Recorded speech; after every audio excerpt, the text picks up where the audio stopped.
Welcome back to the Dope Show. Won't get sick. I'm Spencer, and I am a recovering alcoholic and addict. It's been a minute since I've done a video.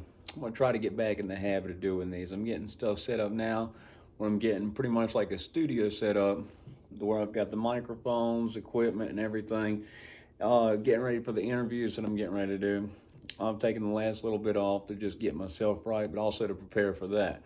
But anyway, you hear about prison monsters and that big muscled up dudes that just like you think about tattooed, jacked up guys that just uh, are scary for the most part. But there's a lot of character development that actually does happen in there, and that's something people don't think about.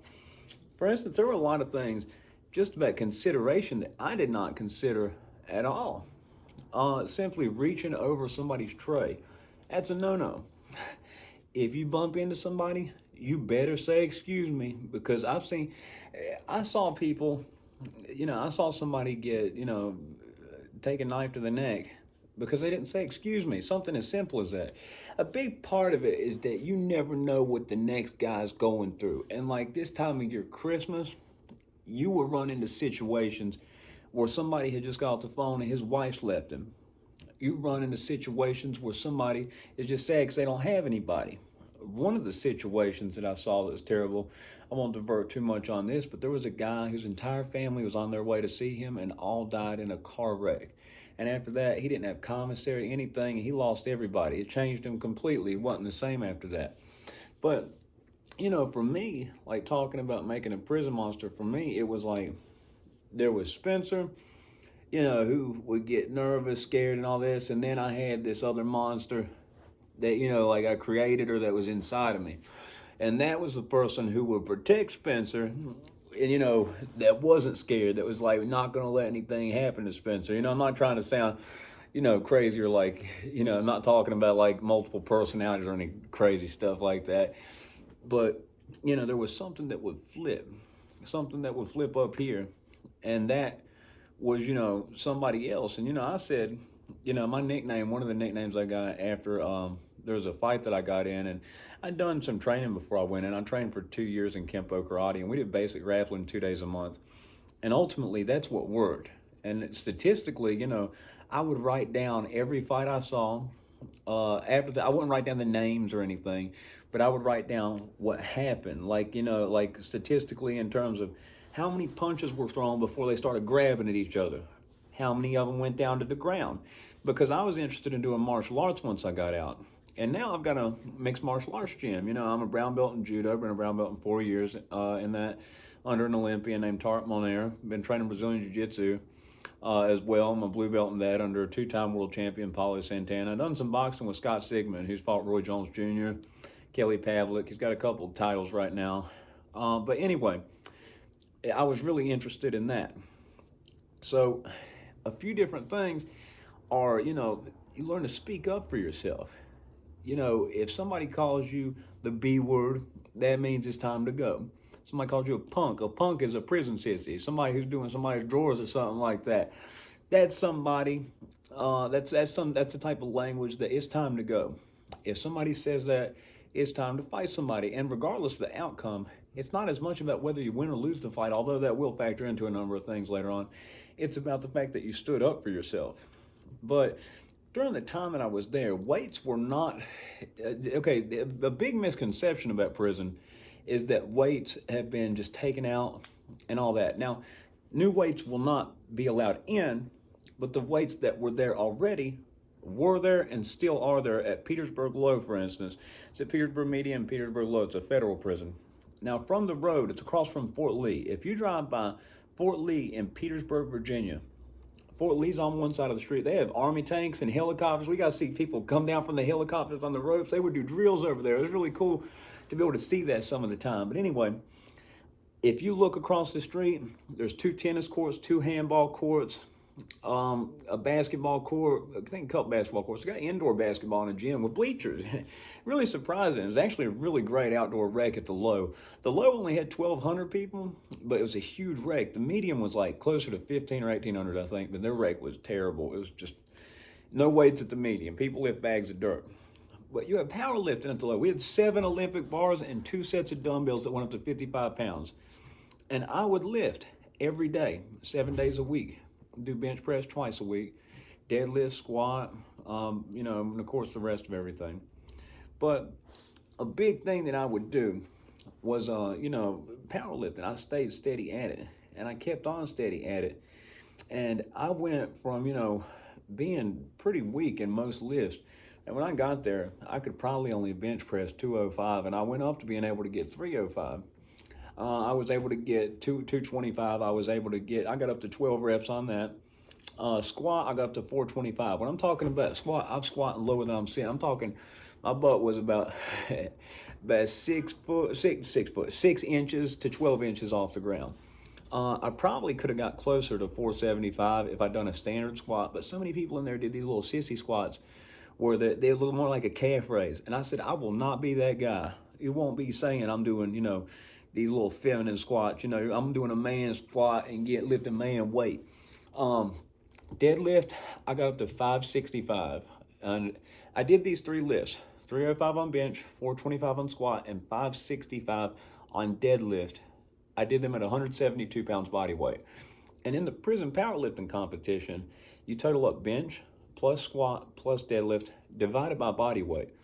Now, federal prison, it's people from different states. A lot of the guys from Roanoke, where I'm from, which is in the western half of Virginia, it's the biggest city in the western half of Virginia. We got 200,000 people between the city and the county. Terrible drug spot. I plan on doing a lot of future videos on the addiction problem here, kind of like Soft White Underbelly does, but I want to do it about my area because my area has become a drug hub for like the East Coast. They found some of the purest drugs here because a lot of it it's just being dispersed from here. But the drug addiction problem, particularly, we got 2 different ghettos. We got the standard ghetto, then we got the white ghetto. The white ghetto is like the Southeast Projects in Boston. It's like the Southeast Projects in Boston, but, it's across the bridge. The homeless shelters over there, and it's the white ghetto. It's crazy. It's a really confused place, though. I call it culturally confused. There's all white bloods gang. What the hell is that? But they are actually doing crazy stuff. But anyway, creating a monster isn't necessarily a bad thing. Think monster, you think of a bad thing. But ultimately, when you create a monster, what I mean by that is I created somebody inside. The monster could take care of me. So I've got me, but it was like I created this like mindset that when it was go time, I'm not afraid. And you're going to have to beat me up because I'm not going to sit here and live the rest of my life with you telling me what to do. I'm not going to let people talk to me a certain way. I'm not going to let people yell at me. Now, what does that mean? Now, I took classes before I went to prison. I took corrections class, oddly enough. I took a sociology class. If you know general conversational and personable skills, it's a big deal. I'm not going to let somebody yell at me, but on the same note, I'm not going to match yelling with yelling. You ain't going to talk to me like that, mother. I'm going to let people know just like this. You're not going to talk to me like that. I'm a man, I'm grown. You're not going to talk to me like that. We're going to have to change whatever I did to make you think it's acceptable for you to talk to me the way you're talking to me. We're going to change it right now because it's not happening. And, you let it be known like that. And, if they proceed, you match it with match. You treat me good, I treat you better. You treat me bad, I'm going to treat you worse. And keeping that type of mindset, but you can escalate a fight. It takes 2 people to fight. But on the same note, I criticize behaviors. I don't criticize people. Like, I'm not going to be like, you fat, sloppy, unibrow having mother. I want to make fun of, how somebody's acting ignorant. If I want to make fun of something to influence them to change that or talk if they say something to me first. I can't take it, so I don't dish it out. That's a big thing, too. It's general respect. And a lot of these people nowadays just yap. And it really is just upsetting because it's turned into a bunch of paper gangsters, a bunch of people who just run that mouth, but they don't have anything to back it up. I didn't grow up like that. It's different, and I plan on having a lot of the people here I did grow up with, one person who I used to hustle for, so for. I was on the phone with him the other night, and he was talking some crazy stuff. I'll let him tell it, but he was basically talking about how you wouldn't have guessed I would be the one who was getting rid of the most of the time. And that's not cool. It led me to prison. Spent most of my 20s in prison. But we got stories about that to learn how I changed today from where I was at. I hadn't done heroin since April 9, 2010. And I was clean for 12 and a half years until a tragedy, the tragic loss of somebody who was really close to me, my aunt. Um, my ex split. We were both 34, and she ran off with a 22-year-old and got married to him. And yeah, these things led me to just falling apart and relapsing after 12 and a half years, but picking up the pieces, and it's how you live now. And but I've had to bring that person back because I fell apart through that so much I forgot who I was. But bringing back, a lot of the values that I learned in prison, like a general respect and stuff too. It's funny because you wouldn't associate prison with respect on first glance. You wouldn't guess that. But it's a place where a lot of, boys become men. I learned a lot about respect for people and, how to carry myself by being in there. And it's something that, it sounds a little bit different. It sounds a little bit odd, but people who've been can tell you it's a big thing. And it changed my life in a lot of ways for the better. you know I learned how to speak up for myself, and I also learned the word no. I was buying 2 bags of coffee a week when I first got there, and I was so nice. I was 22 years old. If you asked me for a cup of coffee, I wasn't going to turn down. I figured it's a cup of coffee, but then I realized I'm buying 2 bags of coffee a week for $10.10. They were 5.05 a bag. Colombian Coffee and Maxwell House were the two brands. I got Colombian coffees, and the yellow bag was stronger. But anyway, you know, I was drinking a quarter of 1 bag a week, and I was buying 2 bags a week. It took me to learn that word no. Learning the word no, that was a big thing. And then learning just you get treated how you allow yourself to be treated. That was a big thing for me too. And that's something that I've changed in a major way. But I plan on getting back on here and doing a video every day like I used to do. Sorry it's been such a long time. I had to get a lot of things straightened out, but also I've been preparing for something a little bit bigger than this. Took a good bit of money and I put it into preparing, and also, I got the gym too. Now, mixed martial arts gym I got now too. But, it's taken me a while to get myself back together, get myself back right, so I can sit in front of you and do videos like I used to do. I would just pop on lives incoherent, messed up, and it's sad. And but that's a chapter of my life. I'm close. I'm gotten past it, but it took time to work through a few things. But now that I'm back, there's a handful of people that I have that I plan on getting on here, and it's going to be a lot of fun. Really interesting people. Some of them have been to prison, but it's not going to be just a prison stories thing. A lot of them are fighters, professional fighters, boxers, mixed martial artists, jiu-jitsu,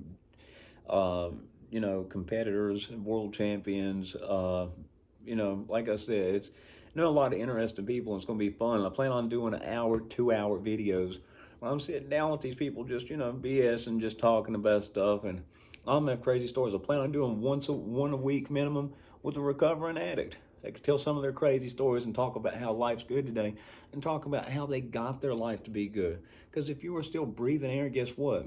It's not too late. It's not too late. If you got a breath in you, it's not too late to change. It's not too late to get it right. That's the thing. I went so deep into meth delusion for a while, man. I went so deep into it. I thought people were trying to set me up for any and everything.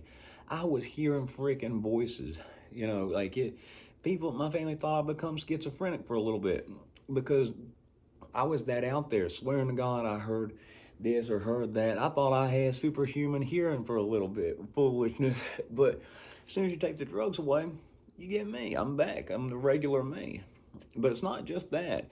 It's learning how to live right, and that's something else.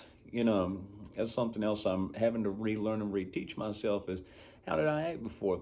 Somebody calls me and I'm in a bad mood, had a bad morning, didn't get any sleep last night, stuff's going wrong, I got this appointment, that appointment, got people to meet with, private lessons, whatever, and it's just everything's going wrong, and I act like I don't have time for them. I gotta go.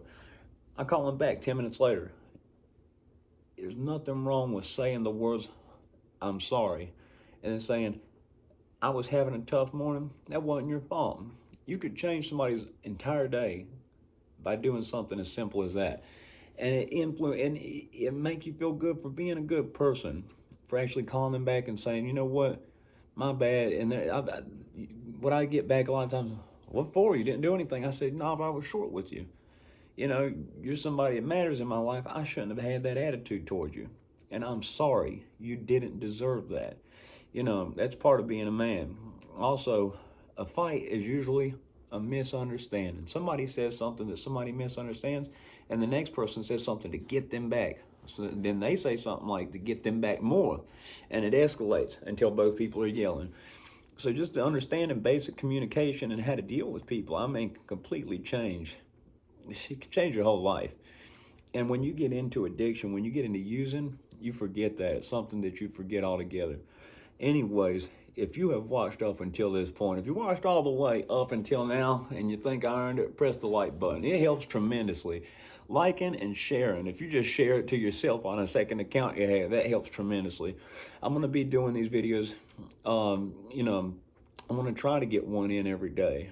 But there will be at least a few a week, and I'm gonna get back in the habit of it. But like I said, I'm getting stuff set up. I've been working on it to where I can do something bigger than the standard videos I was doing, because I don't want to just tell stories about prison. I don't want to tell stories about addiction. I want to tell stuff about what my life is like now and how good it is now. With the mixed martial arts stuff's cool, but also getting these people on here and talking with them, back and forth. They got some crazy stories. I've got one guy who was a debt collector for somebody who loaned out money that and drug debts, and he would go collect money for them. I've got somebody else, like I've got people that were professional athletes that have competed in, that are world champions in various different, whether it be boxing, jiu-jitsu, whatever. But anyway, it's all coming up soon.